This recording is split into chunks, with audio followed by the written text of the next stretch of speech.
পুলিশের সাজোয়াজান থেকে টেনে হিঁচড়ে ফেলার ভিডিওটি সামাজিক যোগাযোগ মাধ্যম সহ দেশ বিদেশি গণমাধ্যমে উঠে আসে। এমন নির্মমতার শিকার যুবকের নাম শাহিন আশরাফুল ইয়ামিন। তিনি রাজধানীর মিরপুরে military institute of science and technology MISTর কম্পিউটার বিজ্ঞান ও প্রকৌশল বিভাগের ৪র্থ বর্ষের শিক্ষার্থী।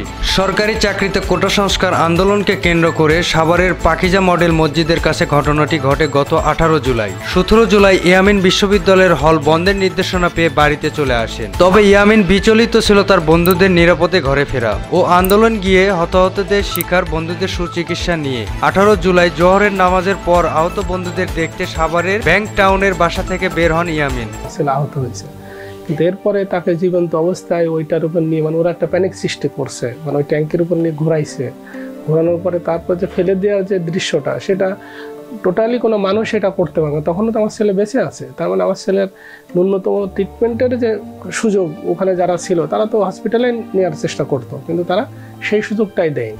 দুই ছেলে মেয়ের মধ্যে একমাত্র ছেলেকে হারিয়ে সৃষ্টিকর্তার বিচারের সান্ত্বনা খুঁজছেন এই বাবা। ইয়ামিনের নিজ হাতের ঘরের মধ্যে তার গুছিয়ে রাখা বিভিন্ন সনদ ও ক্রেসগুলোই বাড়ির জন্য স্মৃতি। মোহাম্মদ মহিউদ্দিনের পরিবারের ইচ্ছা ছিল গ্রামের বাড়িতেই দাফন হবে ইয়ামিনের, কিন্তু সেটিও করতে পারেনি। অনেক বাধা পেরিয়ে স্থানীয়দের সহযোগিতায় তাকে ব্যাংক টাউন সোসাইটির আবাসিক কলোনিতে ইয়ামিনের কবরে একটি তুলসী গাছ এবং একটি ফুলের চারা লাগিয়েছেন তার মা। কলোনির ভিতরে কেন্দ্রীয় শহীদ মিনারে ইয়ামিনের ছবি দিয়ে একটি ব্যানার টানিয়ে রাখা হয়েছে। বিএনপি সহ বিভিন্ন রাজনৈতিক দলের নেতা এবং অন্যান্যরা ইয়ামিনের প্রতি শ্রদ্ধা জানিয়ে ফুল দিচ্ছেন। বাবার কাঁধে সন্তানের লাশ যে কতটা ভারী সেটা হয়তো সন্তান হারানো বাবা ছাড়া কেউ বোঝে না। বাবার ভাষায় ইয়ামিন ছিলেন বাবার মতো মেধাবী ও প্রতিবাদী।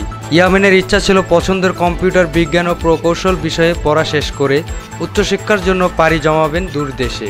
মোহাম্মদ মহিউদ্দিনের ইচ্ছা ছিল তার বাবার নামে গ্রামে একটি ফাউন্ডেশন করবেন, আর ইয়ামিন চেয়েছিলেন বাবাকে সেই কাজে সহযোগিতা করবেন। তবে ইয়ামিনের মৃত্যুর পর সেই ফাউন্ডেশনের নাম ইয়ামিনের নামেই করার সিদ্ধান্ত মোহাম্মদ মহিউদ্দিনের।